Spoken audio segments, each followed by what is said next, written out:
इसमें देखो क्या होता है, जहां तक अभी हमने देखा था, तो प्राइमरी सेकेंडरी क्वार्टरली में क्या होता है, क्वार्टरली में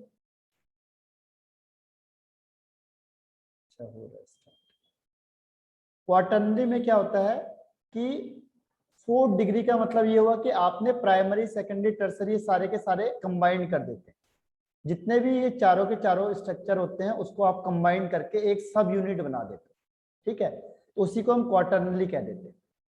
क्वार्टरली में क्या होता है कि जितने भी यूनिट होंगे, जितने भी प्राइमरी सेकेंडरी टर्सरी स्ट्रक्चर होते हैं, उसको आप सबको क्या करते हो, जो 2 और मोर पॉलीपेप्टाइड चेन होते हैं इसको मिला देते हो। जैसे प्राइमरी हो गया, सेकेंडरी हो गया, टर्सरी हो गया, ये तीनों आपस में कंबाइन करके एक सब यूनिट मिला देते हैं। इन तीनों को आपस में कंबाइन करके क्या बन जाता है, एक सब यूनिट बन जाती है।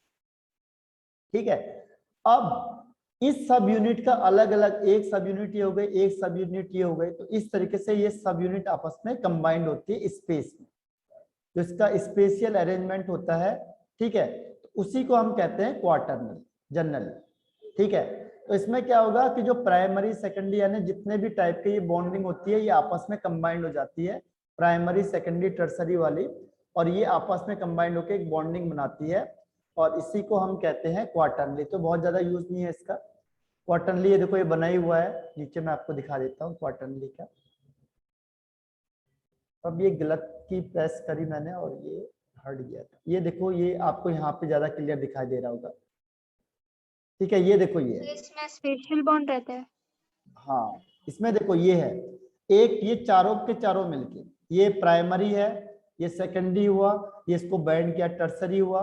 अब ये टर्सरी हो गया, देखो ये सेकेंडरी हो गया, और इसमें प्राइमरी भी है, तो ये सेकेंडरी प्राइमरी इनको मिलके एक सब यूनिट तैयार करते हैं, एक सब यूनिट। और अब ये सब यूनिट भी आपस में क्या करेगी, एक सब यूनिट ये हो गया, एक सब यूनिट दूसरा हो गया, एक सब यूनिट तीसरा हो गया, ये आपस में कंबाइन कर देते हैं, तो इसी को हम कह देते हैं 4 डिग्री का। ठीक है, दो 2 सब यूनिट ऑफ 2 टाइप ऑफ ये क्वाड्रिनरी स्ट्रक्चर, ये यहाँ पे इसने दिखाया हुआ है इससे। ठीक है, तो ये अलग अलग सब यूनिट आपस में कंबाइंड हो जाते हैं, देखो ये दिख रहा होगा आपको। तो ये अलग अलग डिफरेंट टाइप के सब यूनिट आपस में कंबाइंड हो जाएंगे, उसी को हम कहते हैं क्वार्टरनल। ठीक है, तो क्वार्टरनली में क्या होगा, जो सेकेंडरी और टर्सरी जनरली ये दोनों है, ये दोनों आपस में मिक्सअप होके क्या करते हैं, एक यूनिट बना लेते हैं, इसे कहते हैं सब यूनिट। अब एक सब यूनिट ये हो गया, एक दूसरा बनेगा, एक तीसरा बनेगा। अब ये सब यूनिट आपस में कंबाइंड होके क्या बना देते हैं, 4 डिग्री यानी क्वार्टरनली प्रोटीन बना देते हैं।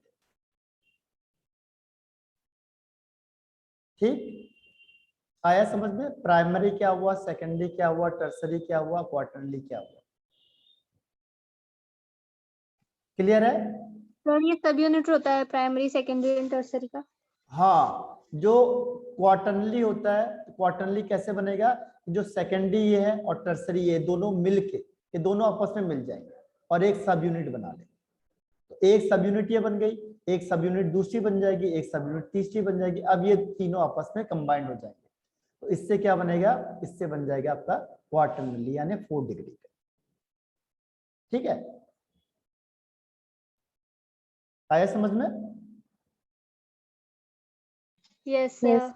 अब देखो इसका लास्ट क्वेश्चन करते हैं हम लोग प्रोटीन का, और इससे सबसे ज्यादा क्वेश्चन पूछे हुए हैं डी नेचुरल ऑफ प्रोटीन से। इससे काफी बार क्वेश्चन पूछा हुआ है, ध्यान रखना, हो सकता है आपसे अब की बार भी पूछे इससे, क्योंकि एक इंपॉर्टेंट है और इसमें रिपीटिशन बहुत होता है। तो इसमें देखो डी नेचुरलेशन का मतलब क्या होता है, जो प्रोटीन होती है, जो भी प्रोटीन है, ठीक है, जो प्रोटीन की बायोलॉजिकल एक्टिविटी होती है, बायोलॉजिकल एक्टिविटी, उसे क्या करता है, ये डिस्ट्रॉय कर देता है, खत्म कर देता है। जो बायोलॉजिकल एक्टिविटी है उसको लॉस कर देता है, प्रोटीन अपनी बायोलॉजिकल एक्टिविटी को लॉस कर देता है या डिस्ट्रॉय कर देता है। ठीक है, उसे कहते हैं डीनेचुरेशन ऑफ प्रोटीन। आया समझ में? जो प्रोटीन होता है वो अपनी बायोलॉजिकल एक्टिविटी को क्या करता है, डिस्ट्रॉय या लॉस कर देता है। इसके लिए 2 रीजन है। पहला, टेम्परेचर में चेंज होना या फिर पीएच में चेंज होना। अगर आपने टेम्परेचर को चेंज कर दिया या पीएच को चेंज कर दिया, टेम्परेचर में एग्जांपल है एग, एग में प्रोटीन होता है, आपने एग को बॉयल कर दिया तो क्या होता है, दूसरी चीज बन जाती है कुछ, तो यहाँ पे टेम्परेचर चेंज हो जाता है और आपको क्या दिखेगा, व्हाइट पार्ट दिखाई देता है, दिखता है आपको व्हाइट वाला, ये व्हाइट सॉलिड पार्ट दिखाई देता है, तो प्रोटीन होता है। और एक है पीएच में चेंज होना, पीएच में क्या होता है, जो मिल्क होता है वो किस में चेंज हो जाता है, कर्ड में चेंज हो जाता है। तो इसमें कौन सा एसिड बनता है, लैक्टिक एसिड बनता है, इसमें बनता है लैक्टिक एसिड।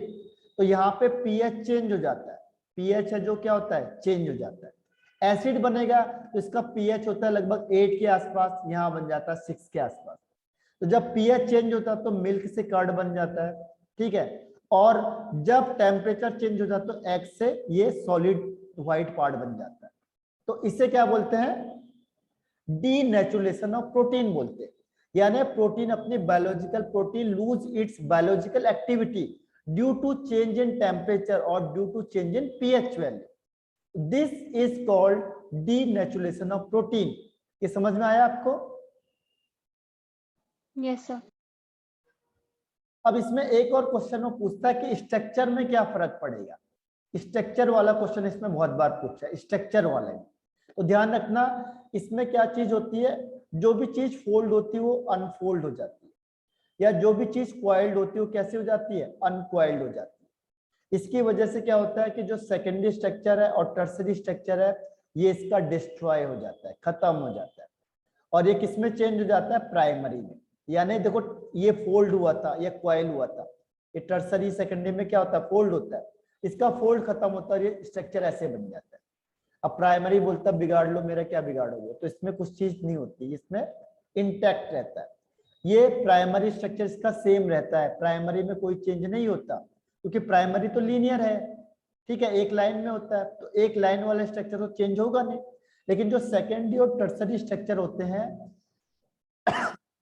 ये चेंज होके प्राइमरी स्ट्रक्चर बना देते हैं। तो इसमें यही क्वेश्चन पूछता है वो कि कौन सा, अगर डीनेचुरेशन ऑफ प्रोटीन होता है तो कौन सा स्ट्रक्चर डिस्ट्रॉय हो जाता है और कौन सा स्ट्रक्चर डिस्ट्रॉय नहीं होता है, ठीक है। ये क्वेश्चन इसमें बहुत बार पूछा हुआ है। तो आपको ध्यान रखना है सेकेंडरी और टर्सरी डिस्ट्रॉय हो जाता है क्योंकि ये अनकॉइल्ड हो जाता है। अनकॉइल्ड का मतलब जो ये स्ट्रक्चर है अनफोल्ड या अनकॉइल्ड होने की वजह से ये क्या होता है, प्राइमरी में चेंज हो जाता है, और प्राइमरी स्ट्रक्चर इंटैक्ट रहता है, यानी उसमें कोई भी चेंज नहीं होता है, ठीक है। तो ये इंपॉर्टेंट है और यही क्वेश्चन इसमें रिपीटेडली 2-3 टाइम्स जो भी है इसमें वो ये क्वेश्चन इसमें आया हुआ है, डीनेचुरेशन ऑफ प्रोटीन, ठीक है। तो कहेगा कि जब डीनेचुरेशन ऑफ प्रोटीन होता है तो कौन सा स्ट्रक्चर का डैमेज हो जाता है, कौन सा डिस्ट्रॉय हो जाता है और कौन सा नहीं होता है, और किसकी वजह से होता है, ठीक है। तो ये सारी चीज मैंने आपको बता दी है। अब बताओ इसमें यहाँ तक प्रोटीन वाला खत्म हो गया, कोई प्रॉब्लम किसी को यहाँ तक प्रोटीन वाले में कोई प्रॉब्लम? नो। आ जाएगा ना समझ में? Yes sir. हाँ ये देखो इसने क्वेश्चन ये पूछा भी हुआ है यहाँ पे, where does the water present in the egg after boiling the egg. जब एग को बॉयल कर देते तो वाटर कहाँ गायब हो गया, उसका कहाँ चला जाता है वो? सर स्टेट चेंज कर देता है। हाँ तो जो वो लिक्विड है वो सॉलिड स्टेट में आ जाता है। तो क्यों आता है, क्योंकि जो ये सेकेंडरी और टर्सरी स्ट्रक्चर है कैसे होते हैं, ये अनफोल्ड हो जाते हैं, अनकॉइल्ड हो जाते हैं। तो वो सेकेंडरी और टर्सरी किस में चेंज हो जाता है, प्राइमरी स्ट्रक्चर में चेंज हो जाता है, ठीक है। इसकी वजह से क्या होता है कि ये जो इसका वाटर है वो किस में चेंज हो जाता है, सॉलिड स्टेट में चेंज हो जाता है। तो आपको व्हाइट सॉलिड जो दिखता है वो प्रोटीन है। आया समझ में? Yes sir. और देखो जो melting point of solubility of water in amino acid high क्यों होती है, उसका रीजन क्या है, हाइड्रोजन बॉन्डिंग। इसका रीजन क्या होता है, हाइड्रोजन बॉन्डिंग। तो जहां पे भी बॉन्डिंग होगी हाइड्रोजन बॉन्डिंग वो वाटर में सॉल्युबल होगा और उसका मेल्टिंग पॉइंट ज्यादा हो जाएगा, ठीक है। तो ये कंप्लीट हो गया आपका। कोई प्रॉब्लम आपको, कोई क्वेश्चन है तो मुझे पूछ लो। कल न्यूक्लिक एसिड बचा है बस लास्ट छोटा सा, और मैं आपको क्वेश्चन भेजता हूँ, आज से हम क्वेश्चन आंसर स्टार्ट कर देंगे कल से, ठीक है। Any problem, any doubt? No sir. Okay Shweta and Ankit?